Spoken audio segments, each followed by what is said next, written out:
창세기 25장 19절에서 21절입니다. 세 구절입니다. 같이 한번 읽겠습니다. 읽겠습니다. 준비되셨죠? 집에서도 준비되셨죠, 여러분? 네, 읽겠습니다. 시작. 아브라함의 아들 이삭의 족보는 이러하니라. 아브라함이 이삭을 낳았고 이삭은 40세 리브가를 맞이하여 아내를 삼았으니 리브가는 밧단 아람의 아람 족속 중 부두엘의 딸이요 아람 족속 중 라반의 누이였더라. 이삭이 그의 아내가 임신하지 못하므로 그를 위하여 여호와께 간구하매 여호와께서 그의 간구를 들으셨으므로 그의 아내 리브가가 임신하였더니. 아멘. 네, 오늘 말씀의 제목은 믿음의 계승자입니다. 오늘 말씀의 제목은 믿음의 계승자입니다. 저희가 지금 캠퍼스에서 전도를 많이 나가고 있습니다. 그래서 오늘도 우리 학생들이 또 캠퍼스에 나갔는데요. 캠퍼스 전도하면서 제가 생각난 두 명의 그 인물이 있습니다. 지금 고등부에서 선생님으로 계신 윤땡땡 우리 군과 또 그 분의 와이프이신 안땡땡 그 양이 생각이 났습니다.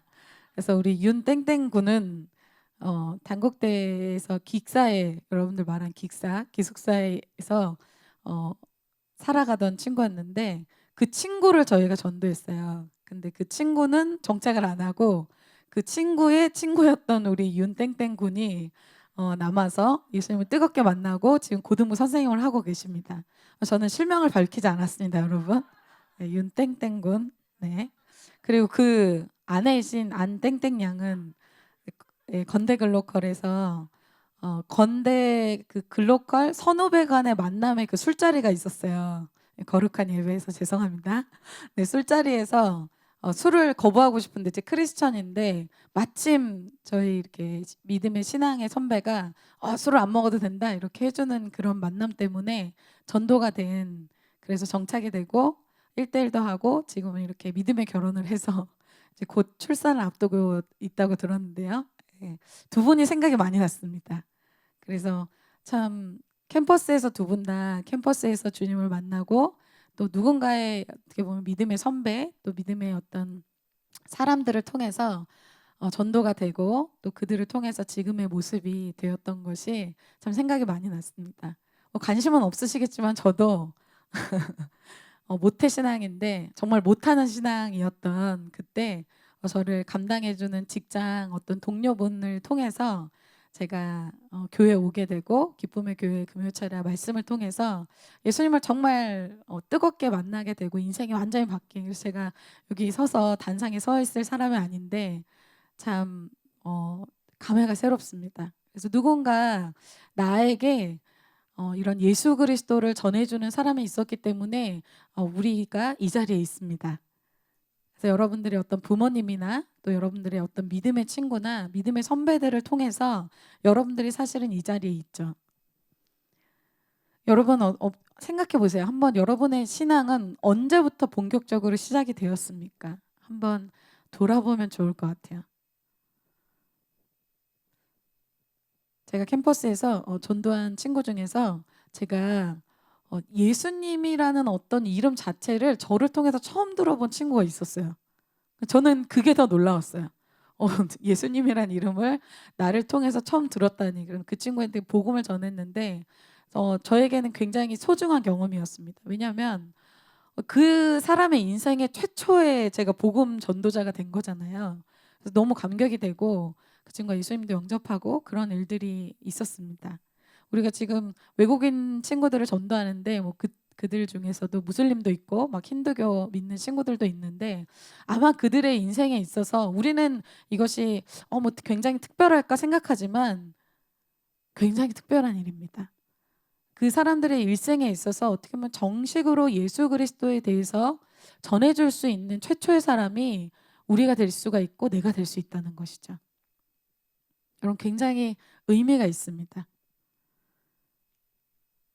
지금 군대에서는 좀 예배를 못 드리고 있다고 하더라고요. 그래서 종교 활동이 아주 금지되는 곳도 있고 종교 활동이 너무 축소화돼서 또 예배 드리는 인원이 제한이 돼서 아예 뭐 교회에서 예배를 마음껏 드릴 수 있는 그런 것이 막아져 있다고 하더라고요. 그러나 문제가 되지 않는 것은 전파하는 자가 있으면 상관이 없습니다. 그래서 우리가 어떤 예수 그리스도에 대해서, 이 복음에 대해서 전하는 그런 사람들을 통해서 지금까지 우리가 이 자리에 와 있고, 또 우리가 그러한 사명을 받은 자입니다. 성경에서는 로마서 10장 14절에 이렇게 얘기하고 있습니다. 그런즉 그들이 믿지 아니하는 일을 어찌 부르리요, 듣지도 못한 일을 어찌 믿으리요, 전파하는 자가 없이 어찌 들으리요.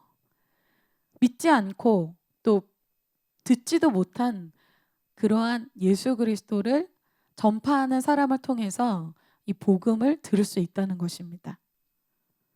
하나님께서 주일날 말씀처럼 세상을 이처럼 너무나 사랑하셔서 최초의 선교사로 예수님을 이 땅에 보내주셨습니다. 그래서 예수님이 이 땅에 오셔서 직접 이 땅을 걸으시고 우리처럼 이 땅에서 전도하셨습니다. 회개하라, 천국에 가까이 왔다 말씀으로 그들에게 천국과 지옥을 말씀해 주시고 여러 가지로 전도하셨습니다. 그 일을 제자들에게 맡기시고 그것이 내려와서 우리에게 지금 전달이 됐습니다. 우리나라에 복음이 들어온 지 약 130년 정도 됐습니다. 그동안 우리나라에 젊음의 때 들어와서 자기의 삶을 헌신한 사람들이 있었기 때문에 우리나라에 이렇게 많은 교회와 이렇게 많은가요, 요즘에? 많은 십자가가 있는 나라가 된 것이죠.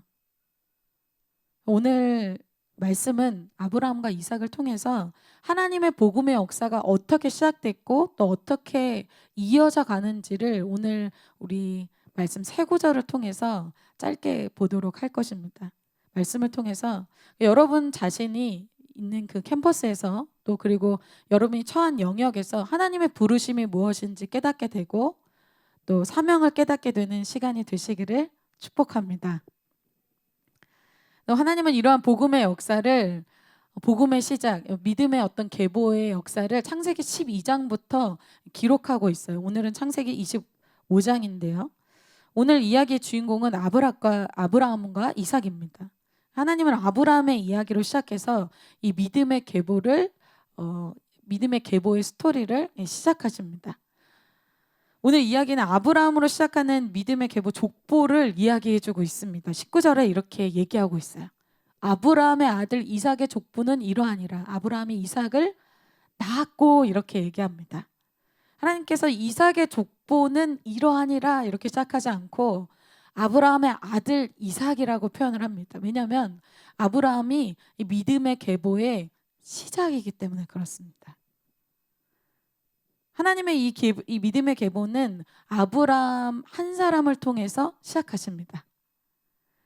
성경에서 예수님이 하나님 나라를 어떻게 비유할까라고 설명하시면서 겨자씨 비유를 하신 것이 있습니다. 여러분 겨자씨 실제로 보신 분들 있으세요? 네, 겨자씨는 굉장히 작습니다. 예전에 저희 간사님이 설명해 주실 때 여러분 펜으로 한번 지금 점을 콕 한번 찍어보세요. 그만합니다. 그래서 제가 실제로 콕 찍어보고 그것도 겨자씨도 실제로 봤어요. 정말 작더라고요. 너무 작아요. 그런데 하나님 나라가 이렇게 작게 시작한다. 예수님이 그렇게 하나님 나라를 비유하셨습니다. 하나님 나라의 시작은 이렇게 너무나 미비하게 작은 것으로 시작한다는 것입니다. 그런데 이 작은 겨자씨가 나중에 큰 가지까지 되어서 그곳에 새들이 와서 쉴 정도의 큰 것이 된다라고 말씀하고 있어요. 그러나 처음에는 아주 작은 것으로 시작한다는 것이죠. 그것이 마가복음 4장 30절부터 32절에 이렇게 나와 있습니다. 또 이르시되 우리가 하나님 나라를 어떻게 비교하며 또 무슨 비유로 나타낼까?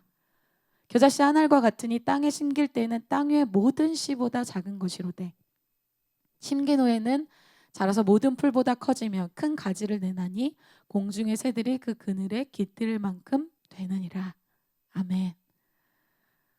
31절에 보면 이 씨는 이 땅의 모든 씨보다 작대요. 너무 작아요. 눈에 보이지 않아요. 사람들 관심 가질 만한 것이 보이지 않죠. 그래서 뭔가 화려하게 세팅되고 잘 되어 있는 곳을 원하는 사람은 이런 시작을 하고 싶어 하지 않겠죠.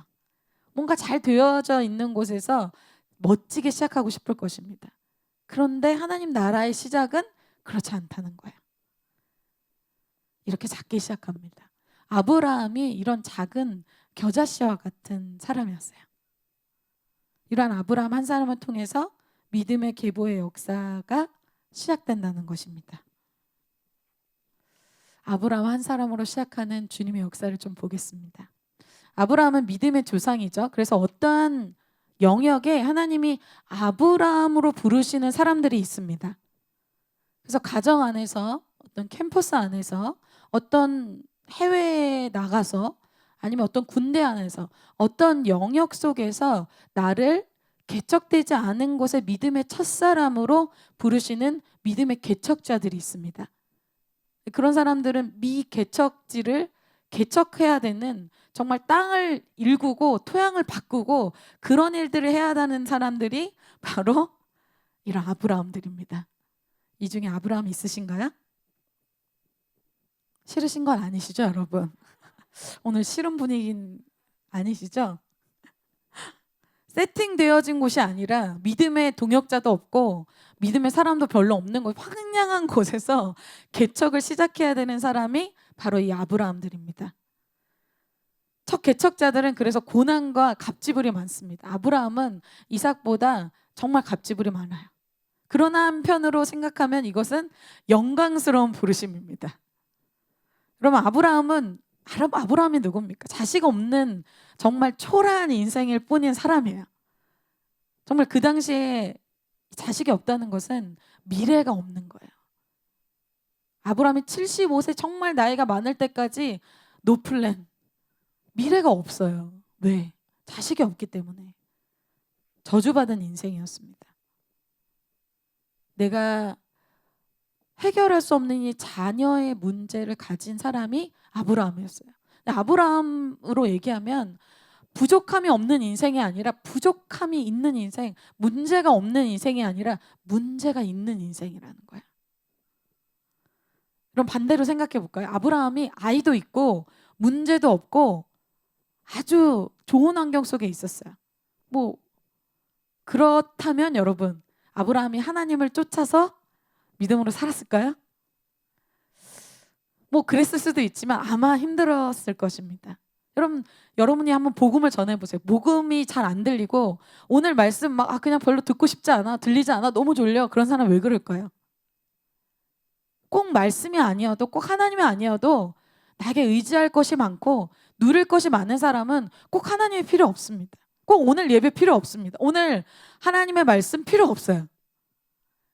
나를 빵빵하게 서포트해주는 부모님이 있고, 나에게 많은 물질이 있고, 나에게 재능이 있고, 나에게 스펙이 있고, 나에게 아무 문제도 없는 사람들, 그 사람들에게 복음이 잘 들어가지 않습니다. 우리나라도 경제적으로 수준이 낮을 때는 정말 복음이 잘 들어갔습니다. 그런데 우리나라가 경제적으로 수준이 성장하면 할수록 유럽 교회처럼 더 이상 복음을 듣지 않게 됩니다.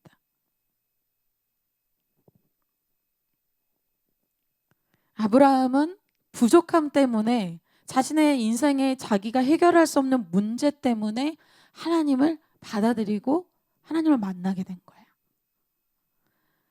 그러나 여러분 생각해 볼까요? 아브라함이 문제가 있다고 해서 믿음의 계보의 시작이 된 것은 아닙니다. 그가 자신의 인생의 문제의 해결점을 하나님의 방법으로 푼 사람이었기 때문에 아브라함은 믿음의 시작이 될 수 있습니다. 그것을 한마디로 표현한다면 아브라함은 말씀을 따라 산 사람이었기 때문이었습니다. 여러분, 문제가 있다고 해서 다 이런 믿음의 계보, 시작의 사람이 되는 것은 아니라고 했죠. 아브라함은 자신이 자식이 없다는 어떤 문제가 있었어요. 자신의 삶에 어떤 결핍이 있는 것이죠. 그런데 이것을 어떻게 해결했는가? 이것이 우리의 인생에 굉장히 중요합니다. 창세기 12장 4절에 이에 아브람이 여호와의 말씀을 따라갔고 롯도 그와 함께 갔으며 아브람이 하란을 떠날 때 75세였더라. 그럼 그가 인생의 어떤 문제를 어떻게 풀었습니까?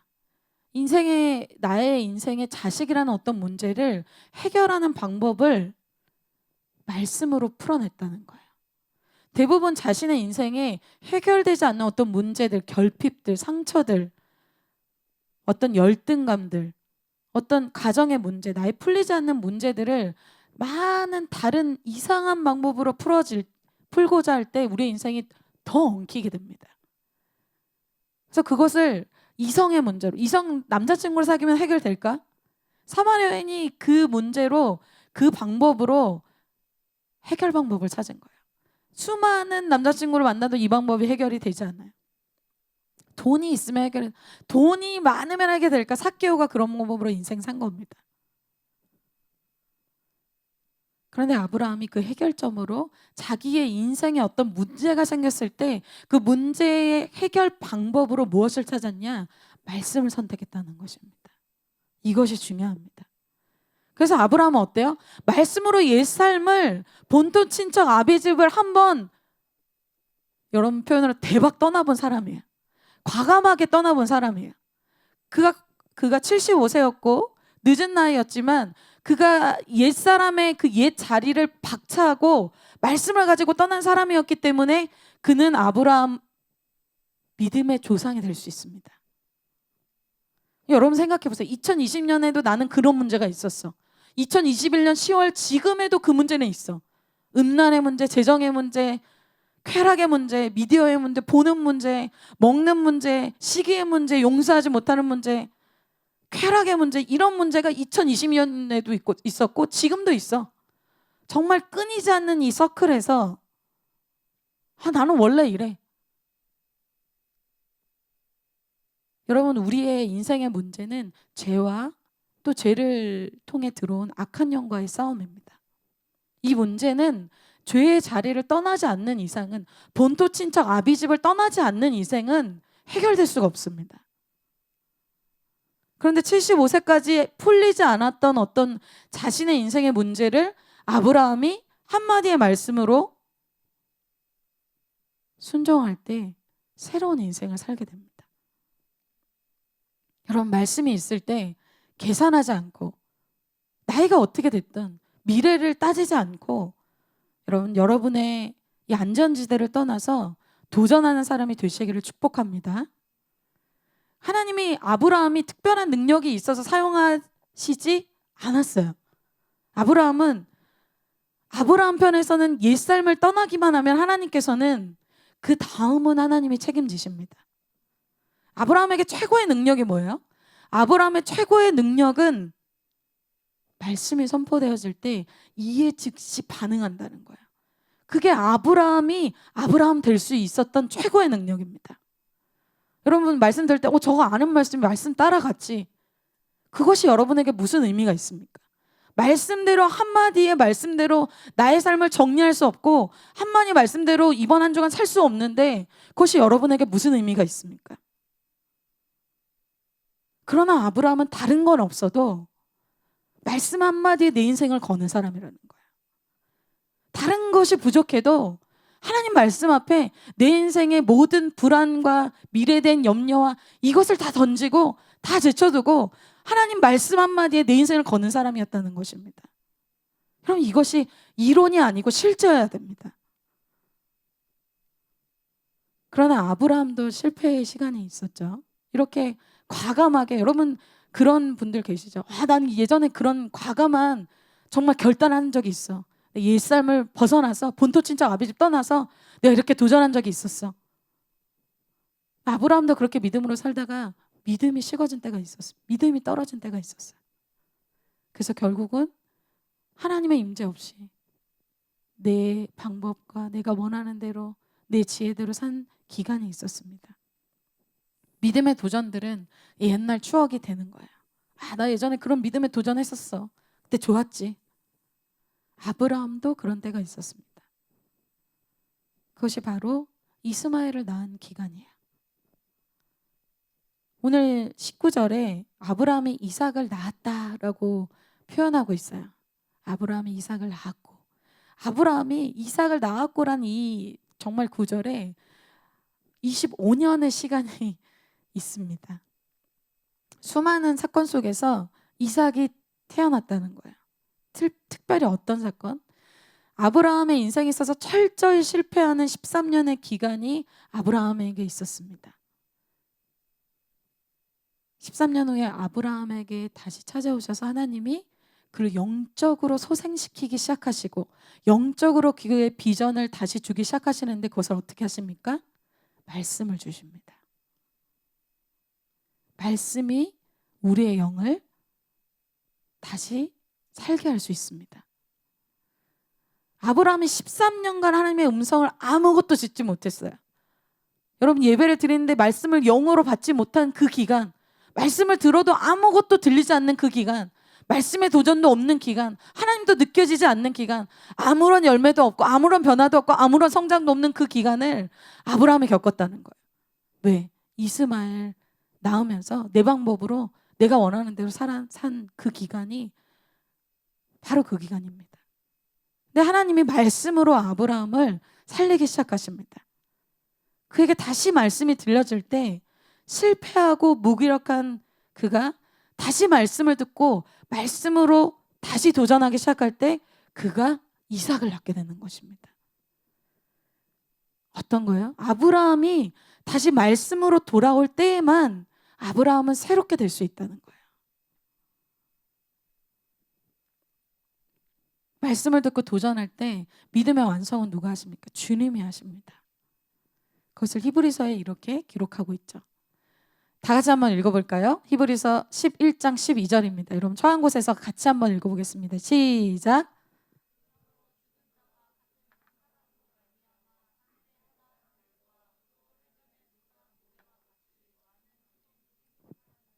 아멘. 누가요? 누굴 얘기한 거예요? 죽은 자 같은 한 사람. 그 사람이 누굽니까? 아브라함이에요. 이제 나이도 많고 더 능력도 없고 더 가능성도 없는데 하나님이 이 무에서 유를 창조하듯이 정말 겨자씨 하늘과 같은 이 한 사람 통해서 어떻게 한다? 모래와 같이 많은 후손이 생육하도록 하셨다는 거야.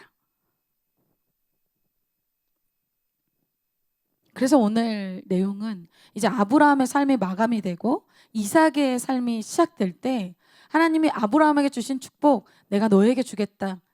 이제 이삭에게 아브라함의 하나님이 이삭에게 나타나시면서 이삭에게 여러 가지 축복을 말씀하시고 마지막에 뭐라고 얘기하시냐면 아브라함의 인생에 대해서 딱 한 구절로 이렇게 얘기하십니다. 창세기 25장 4절입니다. 이는 아브라함이 내 말을 순종하고 내 명령과 내 계명과 내 율례와 내 법도를 지켰음이라 하시니라. 아브라함의 인생에 대해서 설명하실 때 내 말을 순종했다. 내 명령과 내 계명과 내 율례와 내 법도를 지켰다. 아브라함에게 어떤 특별한 은사, 특별한 능력이 안 나와요. 오히려 성경에서는 아브라함이 나이가 많았다. 아브라함이 두려워했다. 아브라함이 거짓말했다. 연약한 점들이 너무 많이 나와요. 그러나 마지막으로 파이널 우리의 인생에 대해서 하나님이 평가하시는 그것이 중요하겠죠. 아브라함의 인생에 대해서 하나님이 어떻게 평가하십니까? 하나님 편에서는 그런 연약함, 능력 없는 거 문제가 되지 않는다는. 우린 그게 크게 문제가 되잖아요.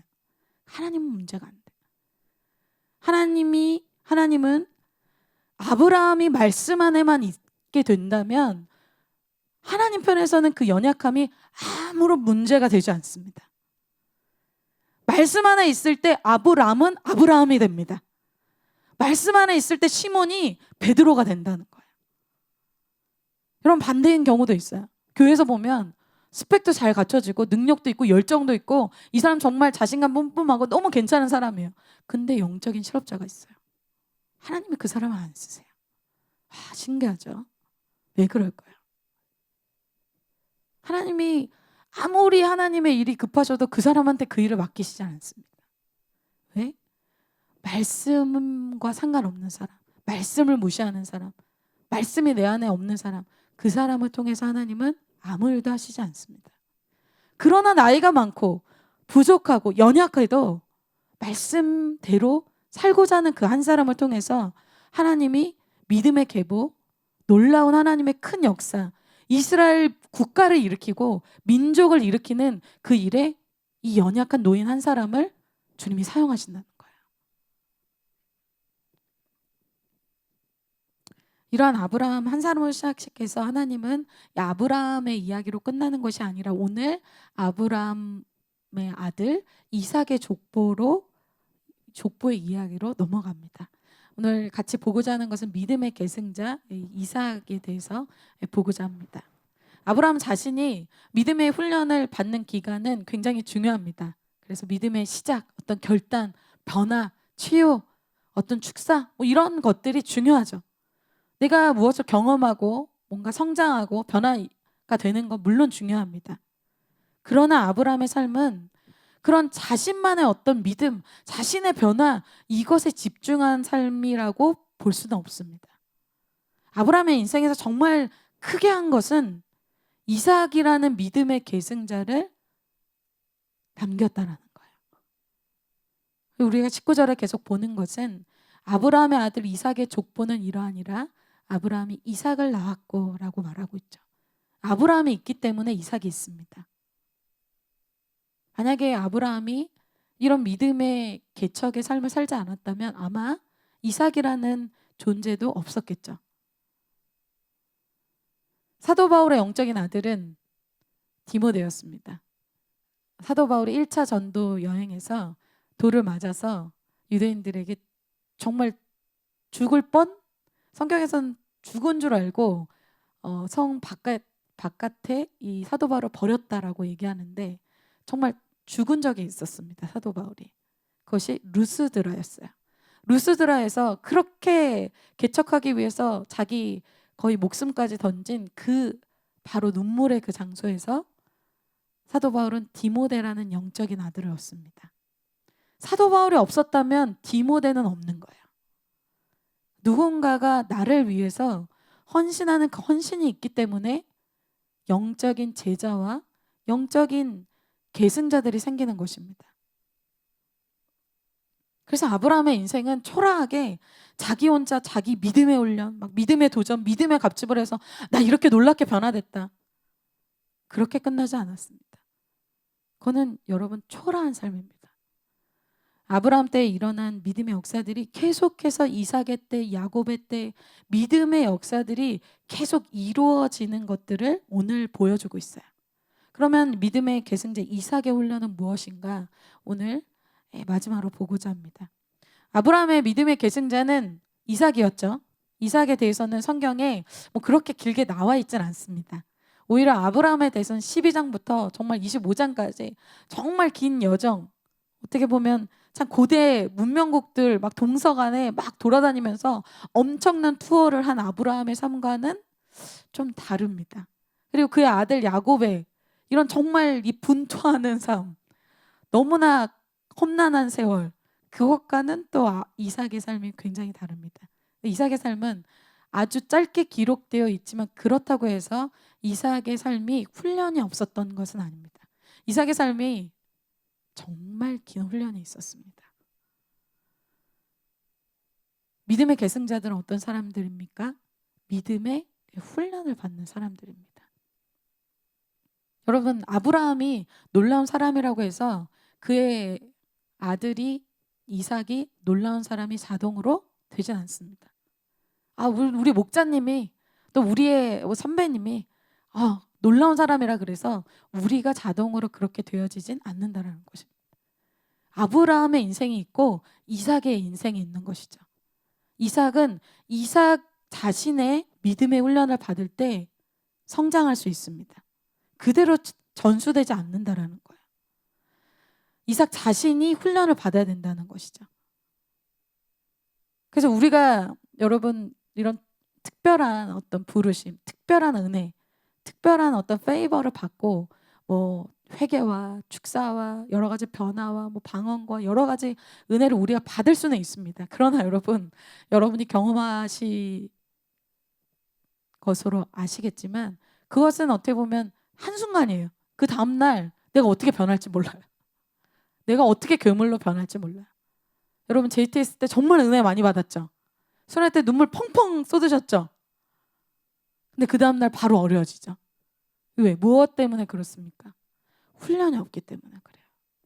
삶의 훈련이 되지 않은 사람은 많은 은혜를 받아도 유지가 되지가 않습니다. 그래서 주님은 믿음의 사람들을 훈련하십니다.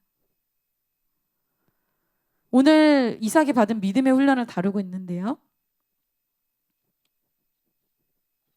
이삭의 훈련은 오늘 얘기는 좀 갑자기 결혼 얘기로 넘어가서 여러분들이 이것은 무엇인가 라고 생각하실 수 있지만, 오늘의 이삭의 문제는, 이 훈련은 결혼 문제라는 실제적인 문제를 가지고 주님이 훈련하십니다. 그러니까 하나님이 어떤 사람을 훈련하실 때는 우리의 실제적인 문제를 가지고 훈련하십니다. 그래서 뭐 세계 평화, 세계 지금 기근과 전쟁과 여러 가지 뭐 세계 도축되는 그런 불쌍한 동물들, 요즘에 그게 엄청난 이슈더라고요. 물론 여러분 그 문제 해결해야 되겠죠. 그러나 여러분 중요한 건 좀 우리가 아니겠습니까? 더 중요한 것은 여러분, 세계 평화보다 지금 제일 중요한 게 뭐예요, 여러분? 시험이겠죠. 여러분 눈앞에 세계 평화보다 제일 중요한 건 지금 시험입니다. 그런 것처럼 나의 인생에 대해서, 뭐 다른 사람의 인생에 대해서, 세계의 평화의 어떤 세계적인 일에 대해서, 다른 가축들의 문제에 대해서 뭐 심각하게 얘기할 수는 있고 아주 비판적으로 날카롭게 얘기할 수 있습니다. 왜? 나의 문제가 아니기 때문에. 이렇게 얘기하든 저렇게 얘기하든 나와는 뭔 문제이기 때문에 비판할 수 있고 쉽게 얘기할 수 있습니다. 그런데 나의 문제라고 하면 좀 틀려진다. 나의 실제적인 문제라고 하면 얘기가 많이 달라진다는 거예요. 그래서 내가 피부로 느끼는 어떤 실제적인 문제 앞에서 그때 내가 믿음이 있느냐 없느냐, 이때 나의 믿음이 드러난다는 거예요. 어때요? 고등학교 때는 입시 문제, 캠퍼스 들어와서는 이 캠퍼스 기간을 놀 것인가 아니면 신앙의 훈련을 받을 것인가, 그리고 또 진로 문제, 스펙 문제, 그리고 나중엔 여러분들이 결혼 문제, 오늘 이삭의 문제처럼 결혼 문제, 또 나중엔 자녀 문제, 이러한 수많은 문제, 내 눈앞에 피부로 정말 느껴지는, 내 눈앞에서 손해봐야 하는 어떤 일들, 선택의 순간들, 이런 믿음이 필요한 실제적인 사건으로 주님이 훈련하신다는 겁니다. 근데 오늘 이삭이 20절에 이삭은 40세 리브가를 맞아요 아내를 삼았다고 해요. 그 당시 40세는 너무 늦은 나이에요. 맙소사. 근데 여러분, 이삭이 빨리 결혼할 수도 있어요. 이것은 무슨 문제입니까? 선택의 문제라는 거예요. 믿음의 선택을 하게끔 기다리는 훈련을 이 이삭이 받았습니다. 아브라함이 믿음의 이 아내를 만나기까지 이삭을 기다리게 했어요. 여러분 또 이렇게 말씀 들으면 또 진짜 나 40세까지 결혼 못하는 거 아니에요? 또 이렇게 말씀을 듣고 여러분 또 어려워지시고, 또 웬 시험 기간에 이 날벼락인가 40세까지 결혼을 못한다고 하니 주여, 간사님 너무한 거 아닌가, 간사님의 개인적인 주관적인 것이 아닌가. 여러분, 이것은 결혼만을 두고 얘기하는 것이 아닙니다. 네, 제가 아까도 말씀드렸지만 모두에게는 훈련이 있어요. 그리고 각자에게 필요한 훈련을 하나님이 주십니다. 그 훈련은 각자가 다르죠. 이삭에게 있어서 이 믿음의 훈련은 결혼 문제였다는 것이죠. 여러분들에게 지금 믿음이 필요한 문제가 각자가 있다는 거예요. 각자 사람마다 나에게 진짜 연약한 문제, 나에게 믿음이 필요한 문제, 뭔가 로딩이 되어지는 그런 문제, 빨리 해결이 되지 않게 하는 주님이 기다리게 하시는 그런 문제가 있다는 거예요. 그런데 이런 실제적인 문제들 앞에서 어떻게 된다? 우리의 삶이 많이 나뉘어진다는 것이 문제입니다. 그래서 여러분, 캠퍼스 때 쫙 두 군데로 정말 인생이 두 갈래로 나뉘어집니다. 여러분 지금은 같이 있어서 잘 못 느끼실 텐데요. 영적으로 아주 쫙 두 갈래로 캠퍼스 때 나눠집니다. 그리고 나중에 취업하고 나서도 쫙 두 갈래로 아주 크게 나눠집니다. 여러분 이제 캠퍼스에서도 여러분 그런 걸 느끼잖아요. 저 사람 나랑 좀 다르게 사는데. 직장 다니면 더 크게 느낍니다. 저 사람 저렇게 사는데 나는 이렇게 살아도 될까? 그때 믿음의 이 선택들, 저렇게 살 것인가? 아니면 정말 믿음의 길로 갈 것인가? 이 수많은 선택들이 우리의 삶에 있다는 거예요. 그리고 여러분 한번 생각해 보세요. 아브라함 편에서도 이삭은 어떻습니까? 어떻게 얻은 자식이에요? 너무나 귀한 자식이죠. 어떤 부모가 자기의 자녀가 뭔가 빨리 결혼하고 빨리 취업되고 빨리 뭔가 영적인 변화를 체험하기를 어떤 부모든지 원합니다. 아브라함도 그걸 원했을 거예요. 그게 솔직한 부모의 마음이죠. 그러나 아브라함은 빨리 사람들 보기에도 뭐 문제가 없어 보이고 또 인정도 받고 눈에 보이는 어떤 가시적인 열매가 있고 이렇게 빨리빨리 이삭의 인생을 살게 하지 않았다라는 거야. 왜? 아브라함이 그런 방법으로 아주 큰 실패를 경험한 사람이기 때문에 그렇습니다. 여러분 아까 얘기했죠. 아브라함은 뭔가 나의 인생에 하나님이 일하시지 않는 것 같고 뭔가 이대로 살다가는 자식 한 명 없는 인생 될 것 같고 아 나만 너무 계산하지 않고 사는 인생인가? 나만 너무 믿음으로 사는 것 같아. 그렇게 믿음이 떨어지자 하나님의 방법이 아니라 그냥 나의 방법, 옆에 믿음이 없는 사람의 방법으로 이스마엘 낳기 시작하죠. 그리고 이스마엘 낳은 이 13년의 이 기간은 주님의 임재는 그에게서 떠나갔습니다. 즉 영적으로 말하면 어떤 인생인가? 돌아가는 인생이 되었다는 거예요. 심지어 하나님께서 이 13년을 성경에 기록하지도 않습니다. 그 시간은 하나님이 인정하시는 시간이 아니라는 거예요. 여러분의 캠퍼스 시간,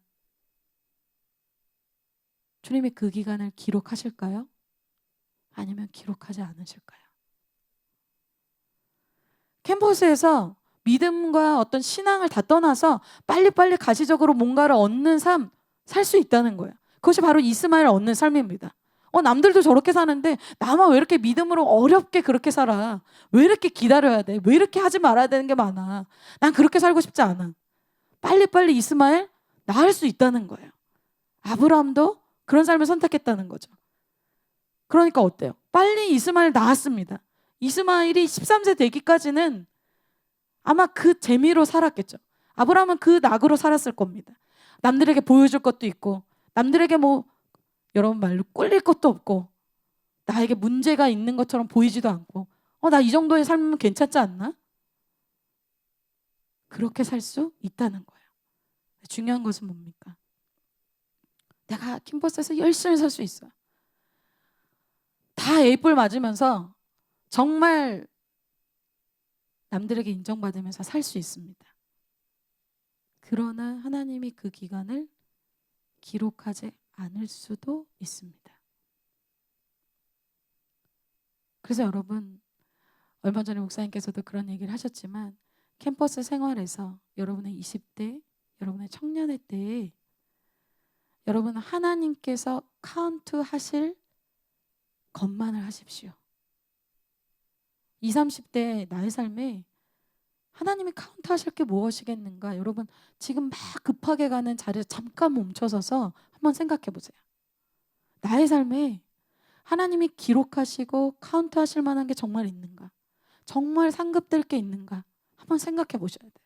남들하고 뭔가 비슷해지려고 남들하고 뭔가 비슷해지기 위해서 노력하기 위해서 막 빨리 뭔가 준비해야 되는 그런 삶이 아니라 지금 주님께 기록될 만한 것이 나의 삶에 진짜 있는가 생각해 봐야 돼요. 하나님 편에서는 이스마엘 빨리 낳는 거 아무것도 아닙니다. 사실 nothing이에요. 하나님은 지금 눈에 보이는 당장 보이는 그것이 아니라 하나님이 말씀하시고 약속하신 이삭을 얻는 것이 아브라함에게 하나님은 원하시는 거라는 거예요. 그래서 아브라함은 자신의 그 너무나 가슴 아픈 13년의 그 실패를 통해서 이삭을 그런 기준으로 믿음의 훈련을 믿음의 선택을 하도록 훈련하는 것입니다. 그래서 여러분 이삭은 실제로 40세에 결혼했지만 또 아이도 엄청나게 늦게 낳습니다. 엄청나게 늦게 결혼하고 엄청나게 늦게 아이를 낳아요. 어때요?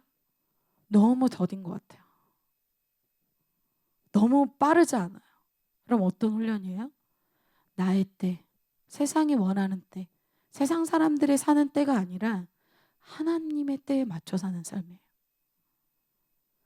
세상은 어때요? 세상의 흐름에 빨리빨리 쫓아오라고 우리를 푸시합니다.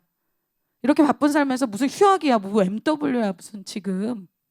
빨리 스펙 쌓고 빨리 취업해서 빨리 다른 사람하고 비슷해져야지. 넌 뭐 하고 있냐?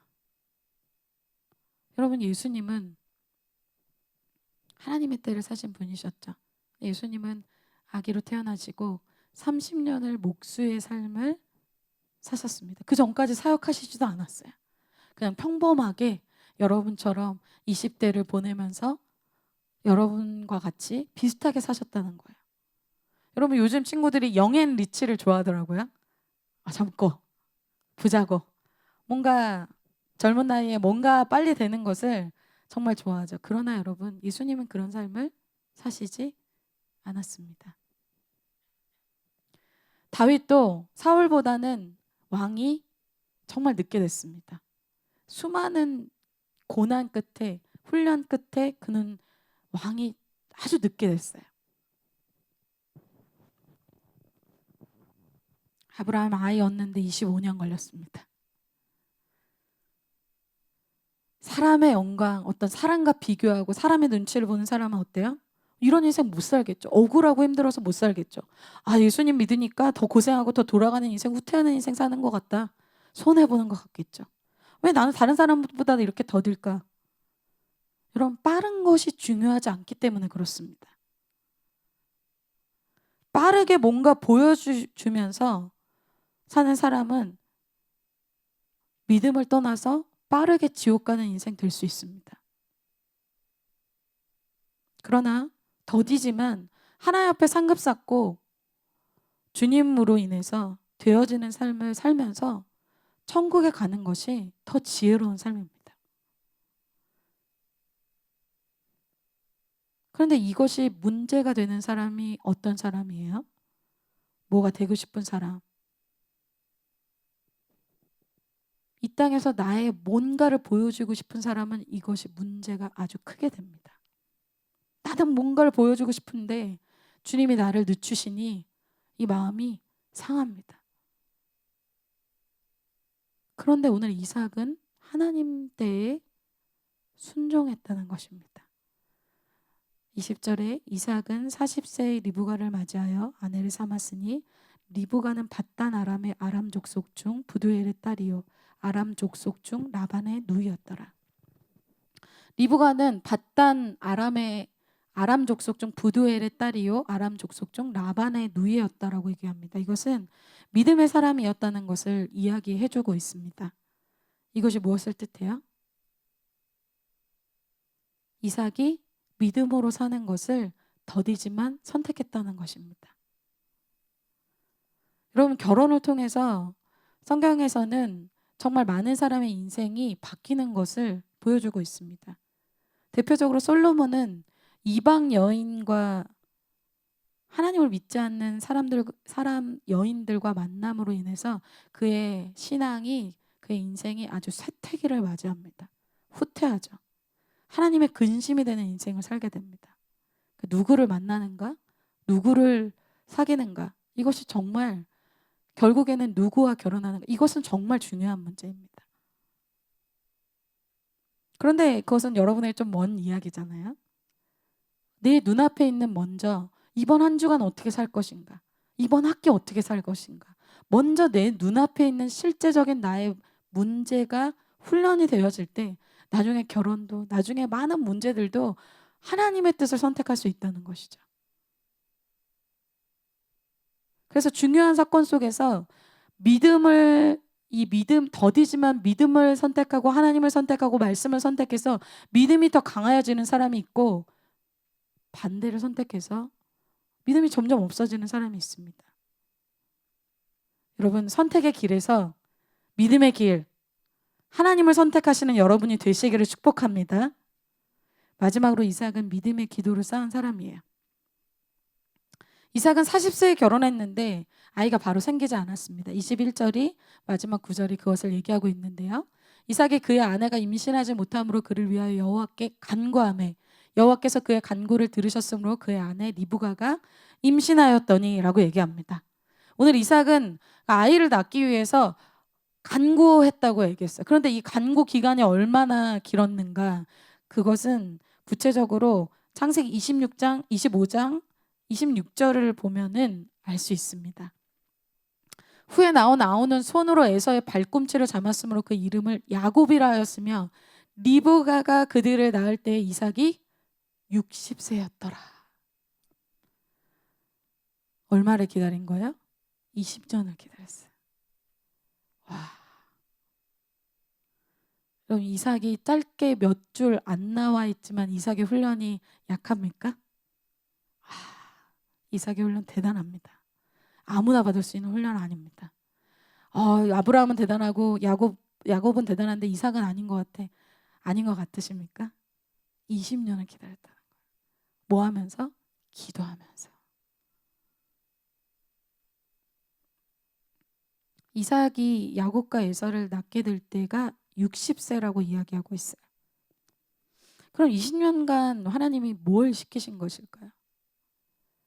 여러분, 믿음의 계승자, 믿음의 어떤 다음 세대가 세워지기까지는 이러한 주님이 웨이팅, 기다리는 시간을 무엇인가 할 수 있는 시간을 허락하십니다. 그것은 기도가 쌓이는 시간이에요. 구약에서도 한나가 그냥 평범한 아들이 아니라 그 시대를 바꿀 믿음의 계승자 사무엘을 낳기까지 하나님이 원하시는 것이 있었어요. 그것이 무엇이었냐면 기도였습니다. 기도가 쌓여질 때 그 기도의 역사로 사무엘을 한나가 낳게 되죠. 그래서 믿음의 계승자는 그냥 세워지지 않습니다.